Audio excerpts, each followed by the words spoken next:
saya tadinya ngefans sama Rocky Gerung, tapi karena kayak gini jadi enggak. Sempat jadi mentornya AHY kan. Iya itu. Terus satu circle juga sama Luhut karena adik iparnya Luhut adalah pendiri PIB. Iya, dia teman baik saya tuh, Partai Kartini Indonesia Syahrir, Baru. yes.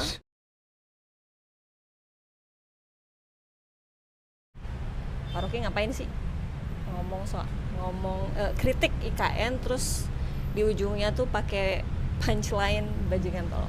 Itu punch yang memang fit and proper dengan ambience, dengan suasananya. Kan itu pertemuan buruh. Dia nggak mungkin gue bilang pakai bahasa Jerman itu atau pakai bahasa Inggris bastard, enggak dong. Supaya dia hidup, narasinya hidup, aku sebutin bajingan tolol. Sebelumnya saya sebut ada bajingan pinter. Kalau bajingan pinter dia mau duel argumen. Bajingan tolol kirim sentimen tuh. Tapi yang dikutip orang cuma bajingan tolol kan curang juga tuh. Gue sebut ada yang bajingan. Kata bajingan itu kata yang akrab dalam pergaulan orang bawahan kan. Jadi biasa aja dong. Itu narasi yang resmi untuk menghina dengan cara banyolan. Kan itu bukan menghina yang serius kan. Nyebut bajingan. Mesti mereka tahu bahwa itu konteksnya adalah pertemuan buruh, maka kita memang mesti cari soundbite, punchline yang mesti ada itu. Masa tiba-tiba ngutip ayat suci di situ kan nggak ada gunanya. Buruh berupaya untuk nyari gara-gara, karena itu kok Pak Rocky komporin, ya memang mesti dikomporin dong, masa diredupin gerakan buruh. Ajaib itu. Oke. Tapi once itu masuk ke digital terus jadi viral, kayaknya secara pragmatik itu jadi nggak masuk gitu. Secara pragmatik artinya gini, yang maksudnya mau ngeritik kebijakan, orang kemudian jadi fokus ke punchline-nya. Gitu. Betul itu. Jadi orang yang senang menganggap itu decent, itu proper ucapan itu. Orang yang tidak senang pasti laporin polisi kan. Jadi kontroversi justru muncul karena ada pro kontra di masyarakat. Bukan aku yang bikin pro kontra itu, tapi efek dari kalimat itu kan. Jadi jangan anggap saya sekedar menerima caci maki. Soalnya saya juga pujian dari teman-teman buruh, dari intelektual atau jurnalis yang juga punya akal pikiran, akal sehat kan pro saya itu. Jadi kenapa gue disalahin? Kenapa semua menganggap bahwa itu hinaan? Lo periksa dulu, sebagian besar justru menganggap itu hal yang bagus sebagai kritikan. Gitu. Jadi pragmatiknya dapatnya justru kalau seseorang itu menganggap sudah saatnya gerakan buruh itu mengkritik setajam-tajamnya tuh kan, gitu. Lidah. Tapi ada beberapa komen yang di beberapa kanal ya. Bukan cuma ada beberapa situs berita lah yang aku lihat komennya atau di beberapa konten di TikTok manapun. Ada yang bilang saya tadinya ngefans sama Rocky Gerung, tapi karena kayak gini jadi enggak. Saya dia nggak ngerti bahwa dari zaman kuliah tuh si mahasiswa filsafat tuh gue pakai hal yang sama. Jadi dianggap dosen itu mesti sopan-sopan, nggak ada sopan. Aku nggak pernah sopan ngajar di situ. Datang lengkang kangkung, nggak bawa buku, tiba-tiba dilaporin Rocky Gerung masuk kelas tanpa buku. Ya bilang gue udah baca bukunya tuh, ngapain gue bawa buku di situ? Iya tuh dikasih konditennya buruk. Jadi standar ngajarin mesti orang bawa buku, padahal mestinya bawa otak kan, bukan bawa buku kan. Tidak. Nah balik lagi ke susah deh. Oke. Ya ngoceh-ngoceh aja ya. Balik lagi ke soal kritik ya. Tolol, ya. Bukan bajingan tolol sih. Oke, itu kita pas aja. Pak Rocky kayaknya terus kritik IKN segala macem. At the same time Pak Rocky jalan sama Prabowo. Yes. Jalan sama Luhut. Jalan sama SBY. Circle-circleannya itu ya. Dulu jalan sama SBY, sempat jadi mentornya AHY kan. Iya itu. Terus satu circle juga sama Luhut karena adik iparnya Luhut adalah pendiri PIB. Iya, dia teman baik saya tuh, Partai Indonesia Syahrir, Baru. Yes. Terus semua mungkin nggak semua ya, banyak yang tahu kalau Pak Rocky itu circle-nya circle sosialis. Ya betul. Ya, dan Pak Prabowo adalah anak dari tokoh besar Partai Sosialis Indonesia ya. Yang aku pengen tanya, kenapa Pak Prabowo sekarang kan retoriknya gitu ya, persatuan. Itu berarti nggak perlu ada oposisi. Tapi you insist ngeritik segala macam being opposition. kenapa kayak ada paradoks jalan sama Prabowo tapi terus ngeritik Jokowi sementara Prabowo ada di Jokowi? Iya, tetap I'm doing opposition lah itu, dan itu nggak mungkin saya dibatalkan hanya karena saya jalan dengan SBY. Dalam seminggu ini saya udah kritik SBY berkali-kali karena dia ketemu Jokowi itu. Jadi buat saya nggak ada soal. Kan relasi saya dengan Pak SBY betul-betul relasi intelektual. Kalau ada buku baru dia pasti undang saya. Terus saya nggak ada urusan dengan Partai Demokrat, walaupun saya berteman dengan mereka AKY sekali. Demikian juga Prabowo. Dan Prabowo juga orang yang kalau kita bicara ilmiah dia layani itu. Tetapi soal politik ya tetap saya anggap bahwa Prabowo mewakili satu aspirasi sosialistis mestinya, karena kegerindraan itu kan dasarnya pengalaman beliau selama ini yang ditekan oleh kekuasaan tuh, walaupun ada problem sedikit dengan atau problem besar ketika reformasi. Tapi ide-ide Prabowo itu tetap dalam upaya untuk menghasilkan kembali a new kind of nationalism. New kind of nationalism di era global ini mestinya human solidarity. Nah, karena itu saya anggap bahwa kalau Prabowo mendekat pada Jokowi, maka dia tidak taat asas dengan prinsip pro rakyat, kan dasarnya itu.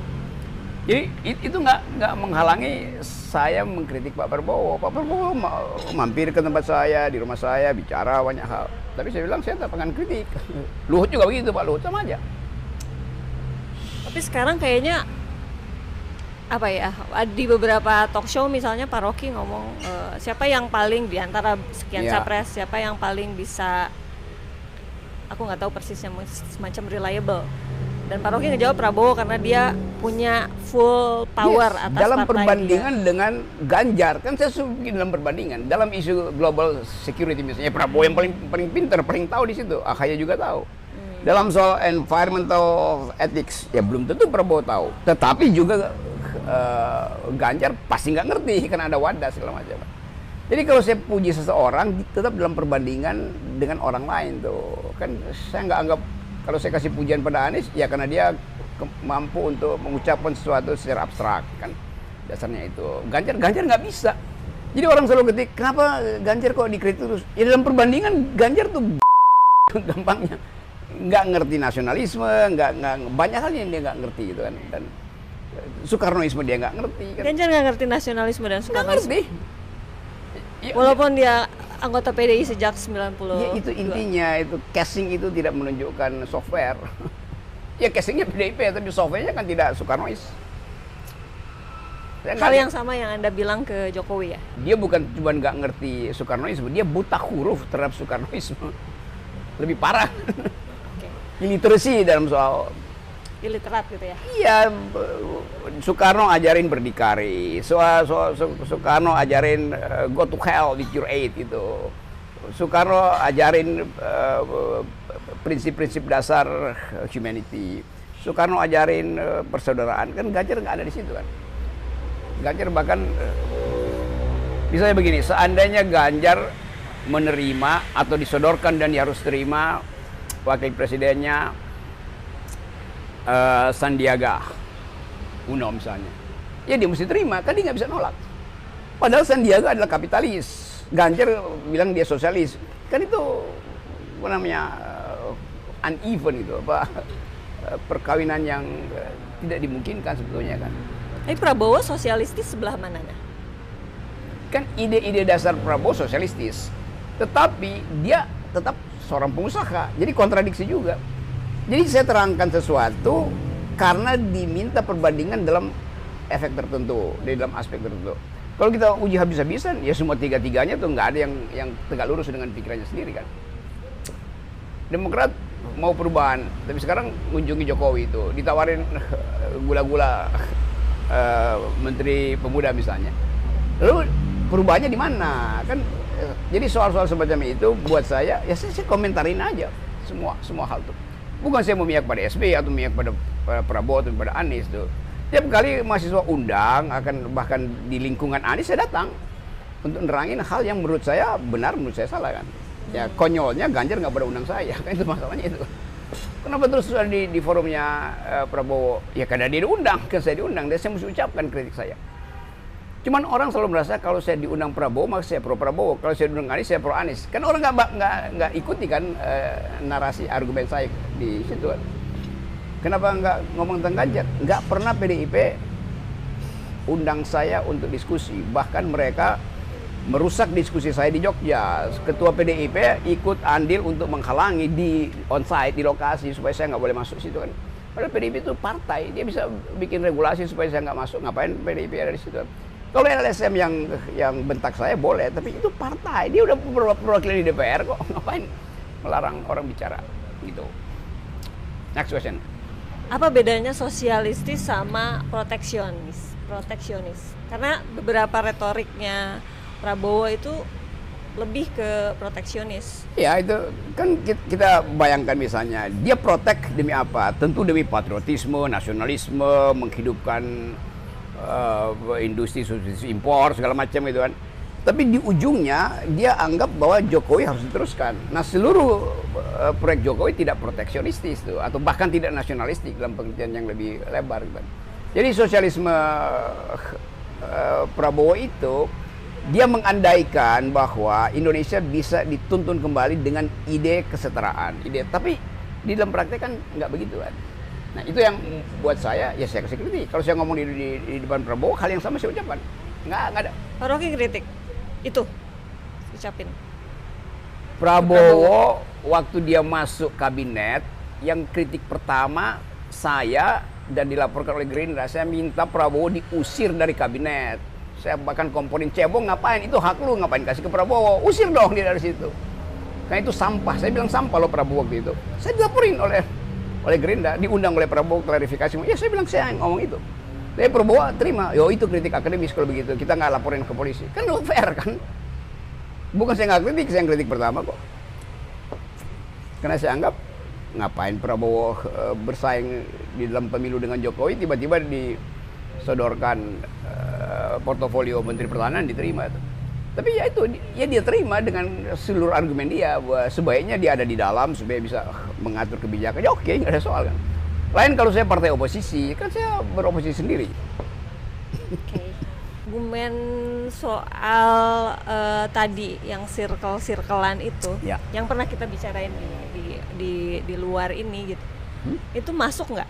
Bahwa circle PSI, circle sosialis, Anda lebih fit sama Prabowo ketimbang yang lain karena ada imajinasi. Iya, lebih beda. I am liberal dalam pengertian Amerika. Left. Ya left di Amerika itu.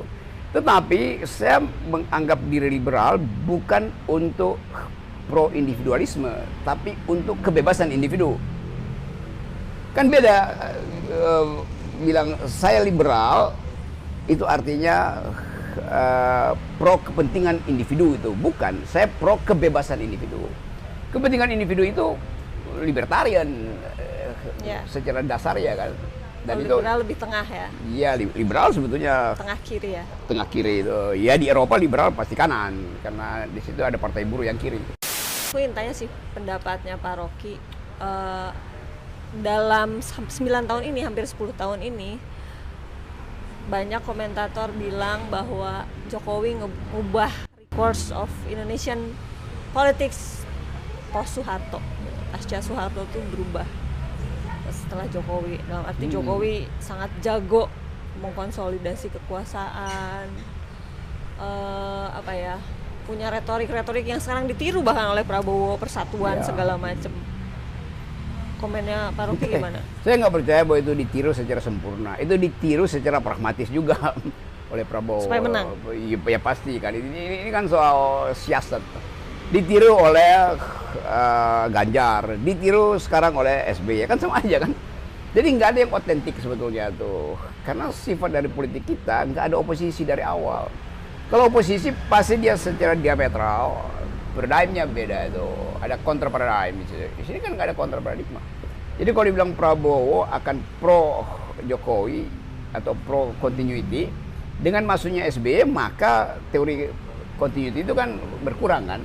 Karena SBY faktor change itu. Demikian juga di Anies. Anies bilang change.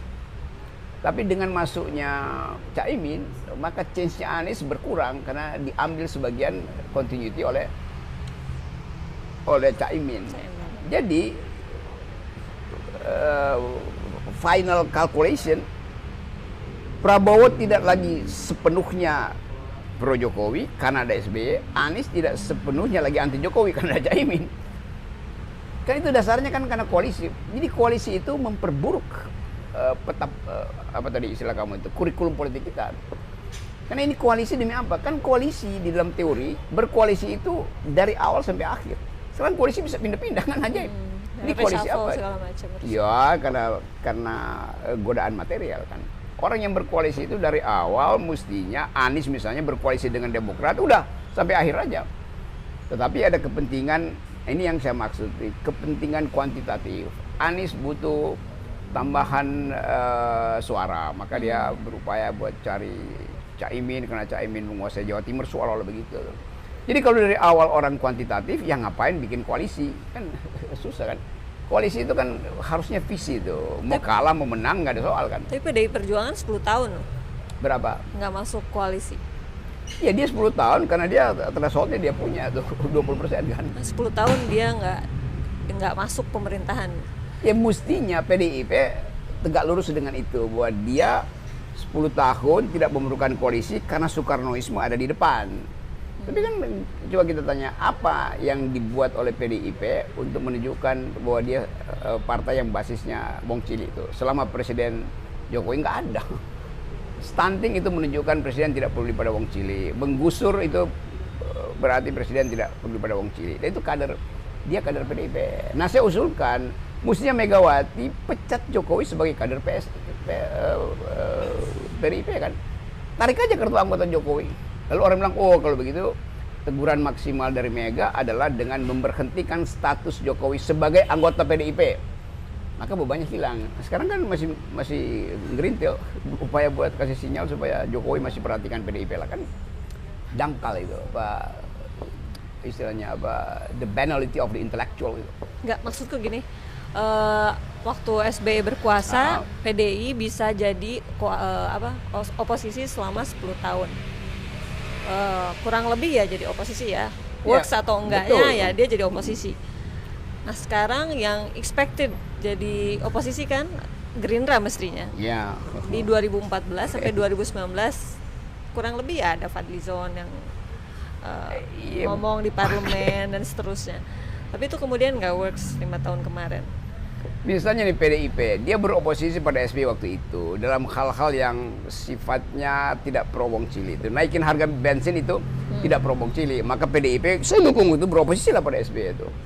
Berarti setiap ada kenaikan harga yang memberatkan Wong Cili, dia mesti beroposisi. Sekarang Jokowi udah 13 kali naikin harga beras dan udah 20 kali lebih mungkin naikin harga BBM. Kok PDIP masih mendukung? Kan dia beroposisi secara pragmatis akhirnya kan, bukan beroposisi secara ideologis. Jadi kalau kita tanya PDIP beroposisi pada Jokowi nggak? Ya enggak ada satupun poin yang kita anggap sekarang PDIP beroposisi. Baru terakhir mengkritik food estate, itu pun akhirnya dikoreksi oleh Megawati. Bukan itu maksud kita. Jadi nggak ada partai yang beroposisi atas basis ideologi. Mestinya kan berusaha ideologi kan. Nggak mungkin misalnya Partai Republik pro penambahan pajak yang diusulkan oleh Partai Demokrat di Amerika. Terus-menerus soal pajak, Republik pasti menginginkan jangan lupa pajakin dong korporasi itu. Demokrat terus-menerus harus dipajaki itu. Jadi perkelahian ideologis itu jalan terus. Nah di PDIP berkelahi secara ideologis tidak pernah terjadi. Satu waktu dia sosialistis, satu waktu dia pro kapitalis. Misalnya mengundang Sandiaga untuk jadi cawapresnya Ganjar, itu pasti ditampar Soekarno kalau masih hidup kan. Kan Sandiaga Uno kan simbol kapitalis. Bukan saya kritik Sandiaga, tetapi saya kritik PDIP. Kenapa undang Sandi kan? Anda mengkritik juga hal yang sama ke Prabowo. Kalau masuk pengusaha lain, Erick Thohir misalnya. Iya sama aja. Apalagi Gibran. Ya apalagi Gibran, kan Gibran bukan nggak mengerti ideologi, dia datang ke situ tanpa ideologi kan. Kan disodorkan secara instrumental oleh bapaknya kan. Jadi bagaimana mungkin seorang pemimpin itu, kenapa dia jadi calon wakil presiden? Ya kepentingan instrumental aja. Mau jadikan Gibran instrumen dari Jokowi, dengan demikian juga Kaisang dikirim ke PSI sebagai instrumen. Dan mungkin kalau kita berpikir agak selapok zigzag, mungkin Jokowi maksudkan taruh Gibran di situ dan taruh Kaisang di PSI supaya mudah dikudeta oleh bapaknya sendiri kan. Cuma tadi masih zigzag, masih begitu pikirannya tuh. Kenapa ada Kaisang? Ya supaya mudah dikudeta. Karena nggak berhasil Jokowi taruh Muldoko untuk mengkudeta SBY. Kan nggak bisa. Itu. Maksudnya nanti Jokowi jadi ketua umum Iya, PSI? dia jadi ketua umum PSI. Jadi ketua umum Gerindra. Jadi Jokowi punya 2 partai politik. Kita I'm thinking the unthinkable. Karena itu yang sedang terjadi tuh. Mana ada orang yang pernah berpikir Kaisang bisa jadi ketua partai? Mana ada orang yang berpikir bahwa Gibran akan diloloskan untuk jadi calon presiden Jokowi, Prabowo dengan memanipulasi atau ngakali konstitusi kan begitu dasarnya. Anything goes itu kalau kata Feyerabend. Nah, saya pakai beberapa istilah supaya publik tergoda bahwa ini pembicaraan yang ada basis filosofinya tuh. Bener nggak? Nggak sih, yang aku maksud tuh Iya, sama. sekarang nggak ada sama sekali, bahkan jangankan kita mikir oposisi berdasarkan ideologi ya, oposisi yang sekadar oposisi aja, ya Demokrat ada di luar kekuasaan, tapi suaranya kalah misalnya sama seorang Rocky Gerung. Orang lebih ngelihat Rocky Gerung sebagai embodiment of opposition misalnya ketimbang Agus Harimurti Yudhoyono atau Susilo Bambang Yudhoyono. Itu sih yang aku mau tanyain. Ya mungkin kalau saya punya partai, saya juga jadi pragmatis. Bukan saya, partai saya. Dan saya akan disingkirkan oleh partai pasti kan. Tapi kemampuan kita untuk membuat dalil kan mestinya mendahului kemampuan partai untuk memutuskan koalisi kan. Jadi partai yang nggak punya dalil, ya pasti koalisinya pindah-pindah. Kan nggak ada dalilnya tuh. Jadi semua partai sekarang nggak ada dalilnya? Nggak ada dalilnya. Kecuali PKS mungkin? Sama juga, PKS pasti nggak ada dalilnya juga. Nggak ada dalilnya? Ya kalau ada dalilnya ya konsisten aja pada syariat Islam kan gitu. Tapi kan terpaksa PKS mesti siksak sedikit supaya bagian sekulernya juga terseret di dalam teori kesejahteraan dan keadilan kan sama aja. Ya kalau dari awal misalnya PKS menganggap itu partai yang mewakili intelektual Muslim itu, ya dia dapatnya berapa? 7% udah maksimal tuh. Dan nggak mungkin kan dalam bayangan itu PKS akan lead the nation, nggak bisa itu, nggak ada ilmunya. Jadi terpaksa dia mesti cari swing yang lain ya. Misalnya sekarang PKS harusnya dukung Anies. Secara ideologis PKS itu nggak sangat berseberangan dengan NU kan. Karena dalil teologinya beda tuh. Tetapi PKS kan bilang kan Anies di situ. Oh iya, tapi sebagian dari Anies sudah diambil oleh Muhaimin. Bahkan Muhaimin jadi faktor. Anies boleh menang di seluruh Indonesia. Kalau Jawa Timur dia loss, itu loss juga. Nah itu kita akan anggap justru yang menentukan adalah Caimin, bukan Anies. Nah PKS mestinya tidak di situ. Karena tadi ini Islam Nusantara beda dengan Islam Tarbiyah. Kira-kira begitu. Terus ngapain? Kalau misalnya ini kan sekarang Pak Rocky relatif lebih dekat ke Prabowo dan dulunya punya sejarah sama SBY. Sekarang Prabowo sama SBY barengan. Saya nggak dekat dengan Prabowo. Enggak ya? Karena kemarin saya bicara di forum Prabowo. Tapi saya mondar-mandir ke beberapa. Prabowo pasang foto Anda waktu datang ke Luhut. Iya, kan bukan saya yang pasang. Iya. Jadi siapa yang GR, saya apa dia? Semuanya Prabowo pasang foto saya tuh. Ya dia foto di situ kan. Ada beberapa juga mau foto dengan saya, mungkin dia nggak pasang. Jadi bayangkan misalnya satu foto itu kemudian jadi pintu masuk untuk mendefinisikan saya adalah bagian dari Prabowo. Loh saya mengkritik Jokowi, Prabowo pro Jokowi, masa saya bagian dari Prabowo? Kan itu dasarnya kan.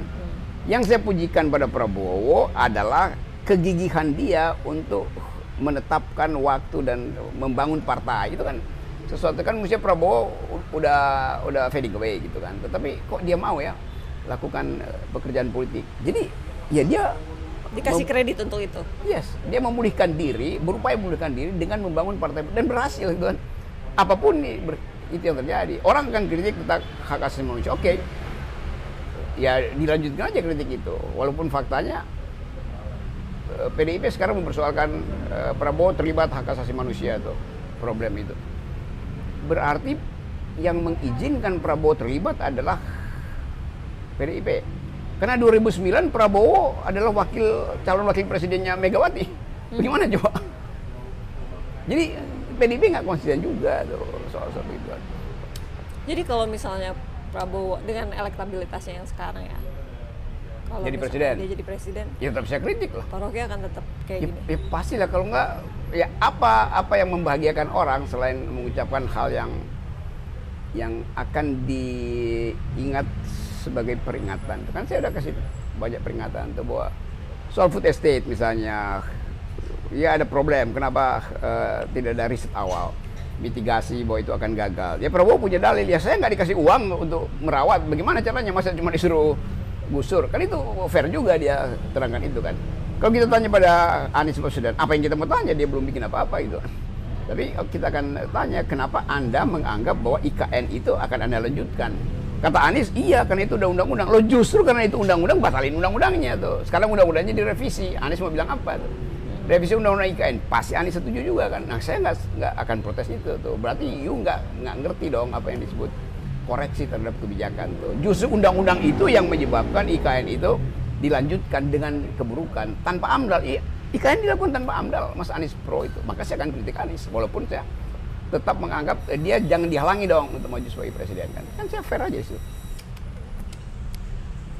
Aku akan balik, Oke. saya akan balik ke ini ya, ke sejarah Pak Rocky bikin partai. Yang pertama Yes. Partai Indonesia Baru, Iya. yang kedua Partai Sri. Pak Rocky kenapa sekarang jadi oposisi? Apa karena gagal bikin partai-partai sebelumnya? Enggak, dari awal kita tahu ada celah yang ditinggalkan oleh ide kemerdekaan, yaitu yang saya sebut liberal di dalam pikiran tapi sosialis di dalam kebijakan publik itu kan. Itu kan nggak ada kan yang ambil porsi itu tuh. Memang kita tahu itu partai kecil. Waktu kita bikin Partai Indonesia Baru, dia menang cuma di 1 TPS di Menteng. Bayangin, karena isinya Elit profesor. banget. Sampai elitis akhirnya kan. Jadi kita hitung bahwa ya memang nggak cukup untuk menghasilkan masyarakat sekuler, junto liberal, junto sosialistis, nggak cukup tuh. Lalu orang bilang memang dari awal PS, orang anggap kan ini semacam copy paste dari partainya Sultan Syahrir. Ya memang dari awal partai Sultan Syahrir itu tidak dimaksudkan untuk jadi penguasa. Bahkan Sultan Syahrir menganggap bahwa ya masyarakat Indonesia belum cukup kapasitas etis intelektualnya untuk mengolah partai kader. Maka dianggap ya udah saya jadi partai pendidik aja kan. Walaupun PSI itu Tapi dia bisa jadi Perdana Menteri loh. ya justru itu ajaibnya kan. Karena kekuatan berpikir, kekuatan konsep, akhirnya orang nggak lihat lagi ya partai itu elektabilitasnya kecil, tetapi dia bisa memimpin dan bisa jadi faktor untuk mempertahankan kemerdekaan di luar negeri kan. Itu yang saya bilang, elektabilitas itu bukan satu-satunya ukuran seorang pemimpin. Dia mesti ada intelektualitas dan ada ethicability. Jadi prinsip pertama, dia lolos ethicability. Prinsip kedua, dia lolos intellectuality. Prinsip ketiga, dia baru lolos elektabilitas. Sekarang uji pada Anies, lolos nggak etikabilitas? Uji pada Ganjar, uji pada Prabowo. Kalau lolos, oke, uji intelektualitasnya kan itu aja kan. Kasus PSI zaman dulu, ini bukan PSI yang sekarang ya. PSI zaman dulu dia konsisten. Oke, nggak ada soal, tetapi dia tetap bertahan pada prinsip human solidarity itu, kebebasan manusia itu. Itu kita uji coba tuh di Partai Indonesia PIB waktu itu. Ya gagal, saya nggak kecewa karena itu artinya facticity dari masyarakat kita baru segitu. Kalau gue bilang dengan cara yang lain, ya intelektualitas kita baru segitu, etikabilitasnya baru segitu. Lalu dicoba lagi, Partai Sri. Partai saya ikut membidani partai itu tuh. Dan kita yang pertama kali mendaftar justru ke KPU pada waktu itu kan, itu geger tuh. Tetapi di daerah ada keperluan administrasi itu. Mesti ada kantor, misalnya, ya kita nggak punya uang, bagaimana mau bikin kantor? Kan kita bisa bilang, kantor kenapa sih mesti ada kantor? Ngobrol di kafe kan kantor juga, nggak bisa, mesti ada yang alamat surat pakai email aja. Jadi aturan-aturan konvensional untuk sebuah partai, waktu dipasangkan pada Partai Sri, ya gagal semua kan. Kita nggak, mungkin nggak lolos 5-6 provinsi itu, jadi gagal. Dan itu tuh udah maksain kan. ngumpulin uang, patungan segala macam. Terus yaudah kita anggap ya udah gagal lagi ide itu tuh sebagai partai. Kan kita pakai nama itu Partai Serikat Rakyat Independen. Jadi betul-betul dari rakyat yang independen, bukan yang terikat pada satu sistem berpikir yang pernah dibuat oleh Herbert Faith tentang aliran macam-macam itu.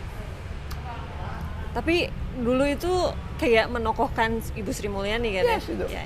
Kenapa Bu Sri Mulyani? Memang kita lihat seluruh elit yang ada yang bisa saya titipkan prinsip keadilan, prinsip kebebasan, dan prinsip intelektualitas hanya pada Sri Mulyani pada waktu itu.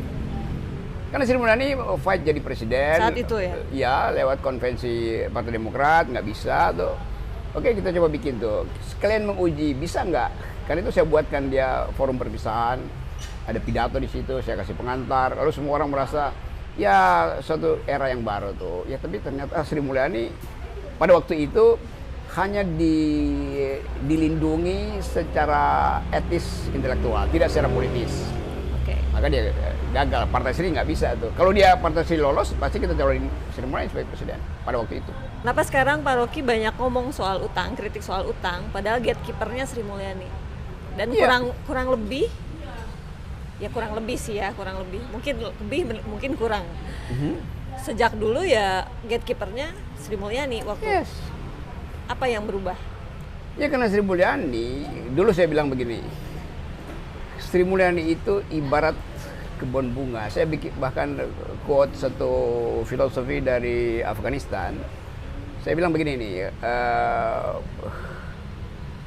para perompak bisa merusak kebun bunga, tapi mereka tidak bisa menunda tibanya musim semi.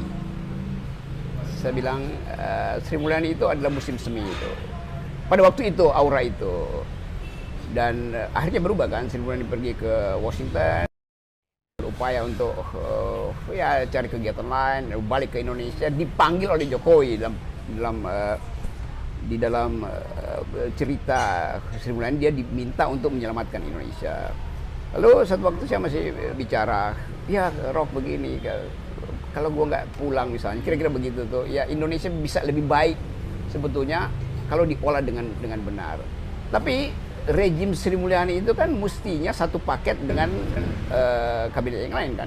Jadi kalau Sri Mulyani jadi tokoh di situ, dia nggak punya partai. Maka harusnya Menko dia juga nggak punya partai. Logikanya begitu. Sekarang kalau Menkonya misalnya pada waktu itu, coba Menkonya Airlangga Golkar. Kalau misalnya Airlangga, Sri Mulyani minta pada Airlangga untuk masukkan critical point pada Jokowi misalnya, ya Airlangga menganggap bahwa kepentingan Golkar ada nggak dalam kritik Sri Mulyani. Ini saya kasih ilustrasi aja tuh. Jadi nggak mungkin. Mestinya kalau Sri Mulyani ada di situ, seluruh kabinet sejajar dengan ide Pak Jokowi, yaitu teknokrat, bukan politis kan. Kan Sri Mulyani datang dengan asumsi saya masuk dalam kabinet Jokowi yang isinya teknokrat. Sekarang isinya ketua partai. Itu dasarnya. Susahnya di situ. Tapi Sri Mulyani kemudian ya going native. Mungkin dia berpikir kalau dia keluar dari kabinet, saya dorong terus Sri Mulyani keluar aja. Mbak Ani keluar aja lu dari situ tuh di semua media.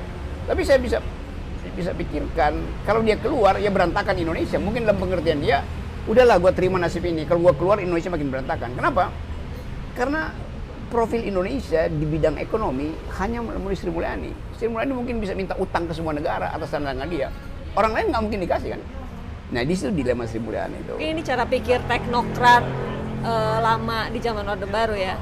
Ya, Mereka ya. harus masuk di sistem walaupun Iya, mestinya otoriter begitu gitu tuh, ya. bahwa ada otoritarian masuk di sistem. Tetapi sekarang demokrasi mesti masuk di sistem. Jadi Sri Mulyani salah menduga. Saya menduga bahwa Sri Mulyani akan tenggelam di situ juga. Dan ternyata terjadi itu. Lain misalnya kalau Pak Jokowi konsisten. Jokowi kan pernah bilang seluruh kabinet saya isinya adalah ahli teknokrat, bukan ketua partai itu. Nah, yang terjadi sekarang semua ketua partai dimasukin Jokowi itu. Nah Sri Mulyani nggak bisa keluar dari situ. Ya sendiri, walaupun dia teman baik saya. Tapi dalam posisi itu yang saya sebut etikabilitasnya nggak ada tuh. Kan Sri Mulyani pasti tahu lalu lalang money politics, lalu lalang money laundering di situ kan. Pasti Sri Mulyani tahu tuh. Tapi mungkin bagi dia ya saya cuma jadi kasir. Di situ diuji itu seorang leader, nggak punya semacam apa namanya itu, intensi untuk menghasilkan perubahan. Sekarang semua anggap bahwa ya Sri Mulyani borosin APBN untuk membiayai proyek strategis Jokowi yang kita nggak tahu strategisnya di mana. Nggak pernah diulas, dan memang nggak mungkin diulas. Kan yang bisa mengulas istilah strategisnya Jokowi itu, proyek strategis nasional, hanya oposisi. Kan nggak ada oposisi. Coba. Iya, makanya Pak Rocky harus terus jadi oposisi. Justru kalau dibilang Rocky Gerung harus terus jadi oposisi, maka saya bilang iya. Itu artinya saya disuruh jadi oposisi, bukan karena pilihan moral saya. Iya. Rocky Gerung harus jadi netral. Emang kenapa kalau gua memilih itu nggak netral? Oke, gua netral. Asal perintah lu misalnya kan. Berarti gua nggak netral karena gua mengiyakan kepentingan orang lain. Jadi oposisi itu adalah pertimbangan intelektual dan pertimbangan moral saya, nggak ada urusan dengan orang lain itu. Dengan popularitas sekarang, kenapa nggak bikin partai? Berusaha lagi kayak bikin PIB atau Partai Sri kayak waktu itu. Gampang betul bikin partai sekarang. Partai Umat bisa. Iya, gampang. Kalau saya punya intensi untuk menghidupkan akal pikiran itu, dan orang merasa bahwa akal pikiran itu ada satu-satunya cara untuk membersihkan politik. Kan itu dasarnya kan. Ya mudah aja. Tetapi kan mesti bikin partai, lalu partai akan dihambat oleh 20% threshold. Kan konyol gue. Gue udah tahu itu ada jebakan. Kalau 0% gue bikin partai sekarang coba. Dan Gampang. bikin cabang segala macam duit. Ya Bang? Bikin cabang segala macam itu kan uang. Nggak, saya nggak perlu uang. Nggak untuk bikin cabang sih. Iya, itu semua orang yang mau Pede, berarti pede bakal ada ya. pede banget dong. Karena situasi sosial kita melihat bahwa partai yang pakai uang itu memburuk mentalnya, dan kadernya kan jadi bajingan tolol itu semuanya. Berarti kalau mau bikin partai, Pak Rocky pede di setiap daerah di Indonesia Pasti itu. akan ada yang mau. Iya, saya cuma perlu Voluntary. Iya, 2-3 kali wawancara beginian udah dapat tiga provinsi itu ditambah kan itu. Jadi kita mesti yakin bahwa publik itu menginginkan perubahan. Perubahan itu mulai dengan kekuatan partai yang independen. Independen dari apa? Independen dari oligarki itu. Jadi kalau kita balik, Anda mau nggak biayain partai yang independen? Pasti dia mau kan? Kalau nggak kita bilang, ya udah kalau begitu Anda bagian dari bajingan tolol. 3 kali saya ngomong itu pasti dia sadar tuh, dia nyumbang buat partai saya misalnya kan. Jadi kalau ada presiden independen misalnya, ada threshold dihilangin, itu publik lebih senang tuh. Kalau sekarang kan kita memilih sesuatu yang tidak kita inginkan karena dia by design oleh lembaga survei. Lain kalau lembaga survei independen, Prabowo jadi kuat karena lembaga survei. Anies, Ganjar juga begitu. Walaupun mereka punya survei internal, tapi survei internal kan nggak mungkin kita verifikasi. Jadi Anda nggak percaya metode saintifik lembaga-lembaga survei? Nggak percaya. Nggak. Bukan saya nggak percaya. Saya nggak percaya lembaga survei itu paham tentang metode saintifik. Kalau dia paham, dia mesti bilang, nih data gue ini lu ulas lagi deh. Karena nggak pernah dia mau kasih data mainframe-nya itu kan. Biasanya ada sih excerpt-nya, metodologinya biasanya dipublish. Ya metodologi dipublish, setelah input dia kendalikan kan. Cuman memang insight dari hasil survei itu yang biasanya dibesarkan. Coba saya kasih ilustrasi ya. Lembaga survei yang digaji oleh negara, saya tuduh aja begitu, bilang 82% rakyat Indonesia percaya pada Jokowi. Puas. Oke. Dibayar oleh negara? Ya. Dibayar oleh negara? Oke, kita anggap dulu ini dibayar oleh negara tuh. 3 bulan kemudian Kompas bilang bahwa dukungan pengaruh Jokowi terhadap rakyat yang akan mengikuti dia tinggal 13-15%. Bagaimana 80% orang puas tapi tinggal 13%? Maka saya curigai, kenapa dia puas 80%? Kenapa sih bagi BLT? Orang yang dapat BLT lu survei, merasa puas aja kan?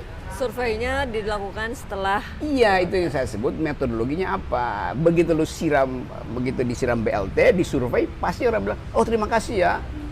Kenapa? Karena BLT dianggap pemberian presiden, bukan kewajiban negara. Lain kalau diterangkan bahwa Anda dapat BLT karena kewajiban negara berdasarkan perintah konstitusi pelihara fakir miskin. Maka dianggap itu hak dia tuh. Saya bisa bilang hak Anda seharusnya 30 kali lipat yang dikasih oleh negara itu. Karena negara ini negara sosialistis loh dasarnya itu. Kan itu intinya kan. Sama seperti saya ngomong dengan mahasiswa. Mahasiswa bilang, satu waktu saya ada di Eropa itu ketemu dengan mahasiswa Indonesia. Dia bilang, kami ada dilema karena kami dibiayai oleh negara beasiswa LPDP. Jadi kami nggak bisa kritik pemerintah. Saya bilang, yang kasih beasiswa itu gue dipajaki setiap kali gue ngomong di forum seminar itu, ngomong di DPR, gue dipotong pajak buat bayar lo. Jadi itu uang rakyat untuk biayai beasiswa Anda, bukan dari pemerintah uang itu. Tapi kan di pikirannya, oh itu beasiswa pemerintah loh, maka kita mesti hormati pemerintah. Dia nggak bisa paham bahwa hak dia itu melekat untuk dibayar oleh pemerintah. Karena negara ini negara kesejahteraan. Lain kalau negara liberal, negara kapitalis, ya oke, free fight aja Anda kan. By konsep kita negara kesejahteraan. Yes, by konsep kita, by constitution even. By constitution tuh kita sosialis ya? Yes. Pelihara fakir miskin, cerdaskan kehidupan bangsa. Itu artinya state spending harus di situ. Sehingga expenditure kita ukurkan berapa banyak gini nih. Konstitusi hanya memerintahkan 2 hal pada presiden. 1, cerdaskan kehidupan bangsa. 2, pelihara fakir miskin. Yang ketiga, ikut dalam perdamaian dunia tuh. Artinya terlibat dalam diplomasi. Pembukaan. Ya, pembukaan konstitusi. Ya, itu kan doa pertama di pembukaan kan. Coba kita lihat, tanya Jokowi cerdaskan kehidupan bangsa enggak? Loh, IQ kita tinggal 75 dibandingkan dengan Vietnam 115, sedikit di atas simpanse. Jadi Jokowi gagal mencerdaskan kehidupan bangsa. Dia tidak memperpanjang jalan pikiran rakyat, dia memperpanjang jalan tol. Gagal satu. Yang kedua, pelihara fakir miskin. Sekarang prevalensi stunting kita itu 24-25%. 1 dari bayi yang lahir hari ini pasti kekurangan gizi itu. Apakah dia melihat kesejahteraan sosial? Dia nggak bisa jamin bahwa harga beras itu stabil. Akibatnya dia suruh orang makan singkong sekarang kan. Kan Jokowi dan kabinetnya bilang, ya makan singkong aja. Lo problemnya Anda nggak bisa bikin antisipasi bahwa El Nino itu udah 3 tahun lalu diucapin, bikin antisipasi dong. Begitu datang El Nino, wah udah, ini karena El Nino, jangan karena itu makan singkong aja. Lalu apa fungsi pemerintah kalau nggak bisa bikin mitigasi? Coba. Ini alat justru karena kita tahu kita bikin prediksi secara saintifik akan ada El Nino, lakukan penghematan itu, stok beras lebih awal. Sekarang dia mau beli ke India, India bilang kita juga kurang beras, beli ke Thailand nggak bisa. Akibatnya apa? Salahin rakyat. Kan kalian kan bisa makan karbohidrat dari kentang apa segala macam itu. Jadi gampang doang tuh, nggak mau bertanggung jawab kan. Perdamaian dunia gagalnya mana? Apanya? Menciptakan perdamaian dunia. Jokowi bilang begini, ini baru saya baca nih 2 minggu lalu tuh, atau seminggu lalu tuh. Kita nggak boleh kalah dengan negara-negara lain tuh. Kita harus bisa berhadapan dengan mereka. Sekarang tanya, berapa kali Jokowi berhadapan di forum internasional dengan negara-negara itu? Nggak ada. Jadi Jokowi juga takut untuk debat di forum internasional, padahal dia mau melawan. Nah, forum itu justru untuk menaikkan leverage diplomasi kita kan. Jokowi nggak pernah hadir. Di PBB ya? PBB terakhir nggak hadir dia tuh. Jadi terlihat bahwa profil internasional kita itu justru merosot tuh. Jadi dia tidak mampu untuk mendamaikan dunia. Coba-coba ke Ukraina dikalahin oleh Ukraina kan, itu intinya kan. Atau Rusia bilang, ngapain sih anak kecil ini mau damain kita, Anda sendiri nggak punya kapasitas untuk itu. Kenapa? Karena profil kita nggak ada di situ.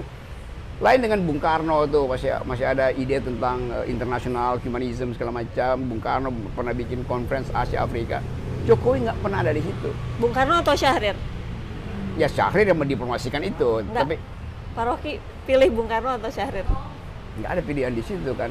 Syahrir kita anggap sebagai orang yang memberi dasar pendidikan politik. Okay. Bung Karno bikin nation building. Jadi kalau ditanya siapa yang menjadikan Indonesia cerdas, ya partai Syahrir yang dari awal kan, bukan pada Bung Karno itu.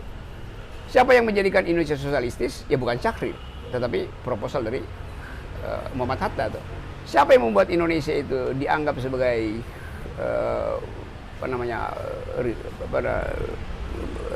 dunia baru itu, menghadapi PBB, dia bikin Konevo, menghadapi Olimpiade Kapitalis, dia bikin Konevo tuh. Ya Bung Karno tuh.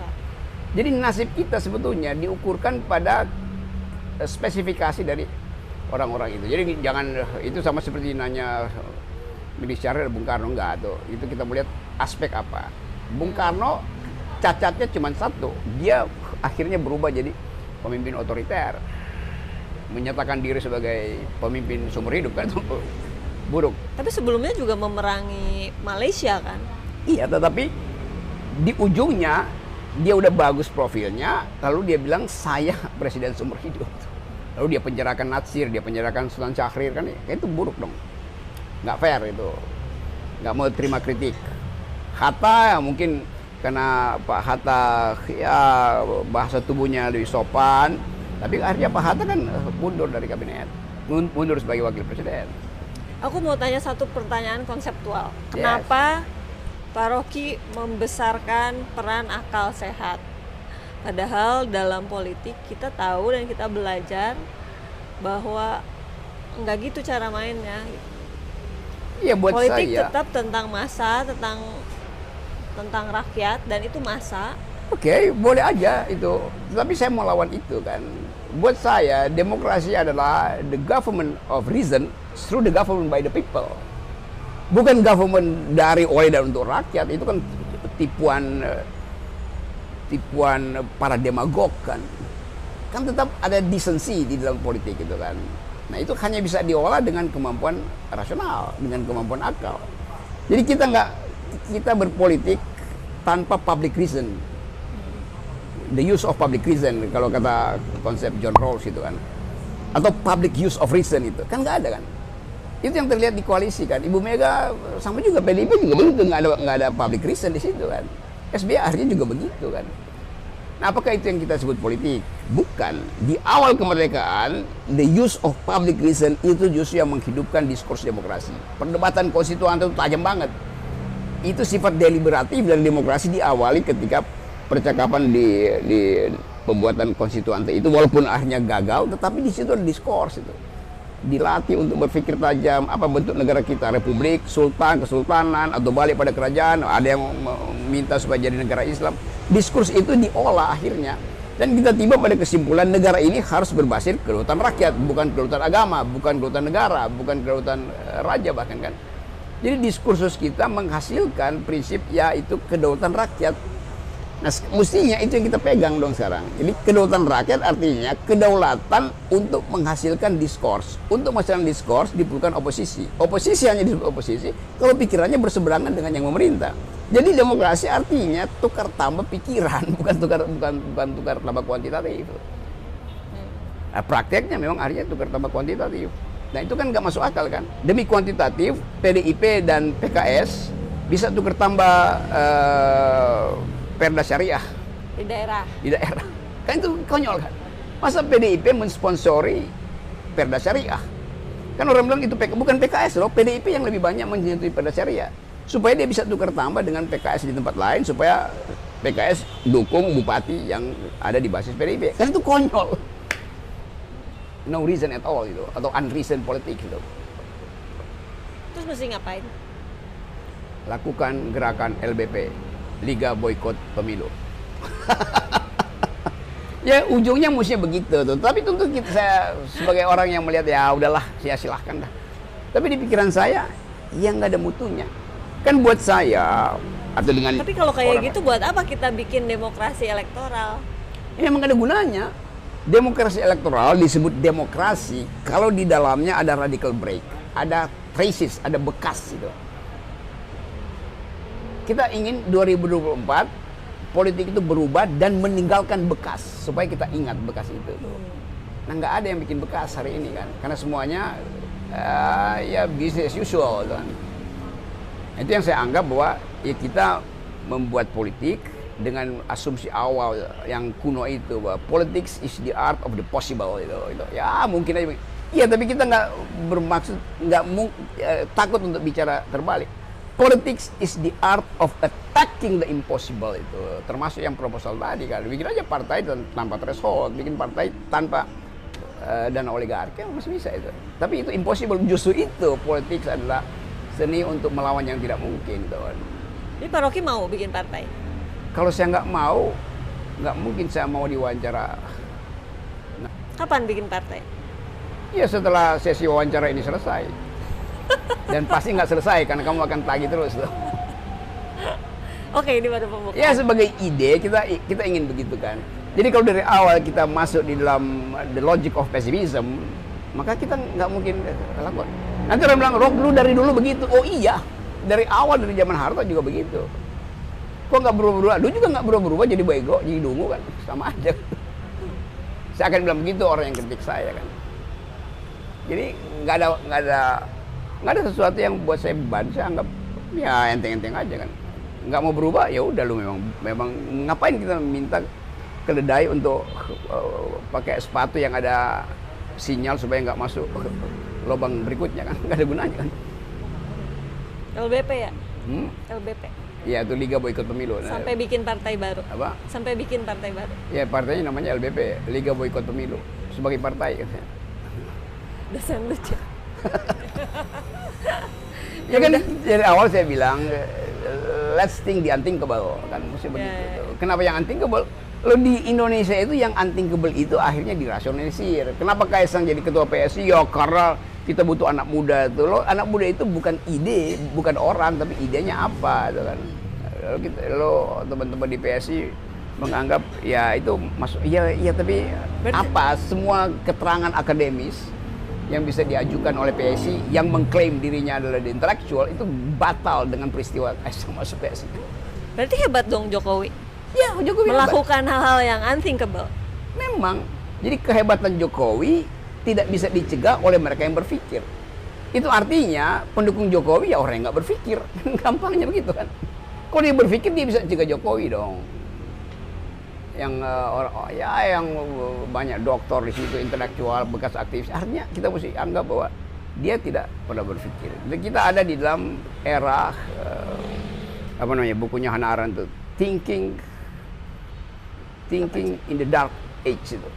Oh, Man in the Dark Age. Ya. Man in the Dark Age. Man in the Dark Age, bukan man ya. Man. Kalau nggak salah man. Man in the Dark Age. Ya, saya kira itu maksudnya Man in the Dark Age itu. Oke. Oke, Yang nanti lain. kita lanjut. Oke, tidak. Jam berapa ini? Jam 7. Oke ya, teman-teman. Selamat menyiapkan partai baru. Gunanya partai itu untuk memboikot pemilu.